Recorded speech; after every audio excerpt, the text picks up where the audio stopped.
Səni qovub çıxaran məmləkətindən daha qüvvətli neçə məmləkətlər var idi ki, biz onları məhv etdik və onlara bir kömək eləyən də olmadı.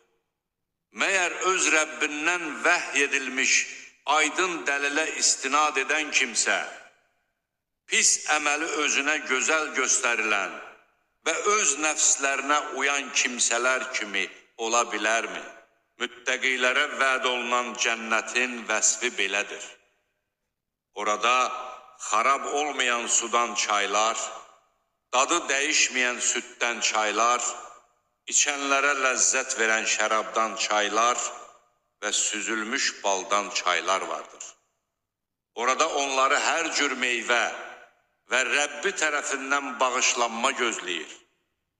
Məyər onlar od içində əbədi qalan və bağırsaqlarını parça-parça edən qaynar su içirdiləcək kimsələr kimi ola bilərlərmi? Onların arasında səni dinləyənlər də var.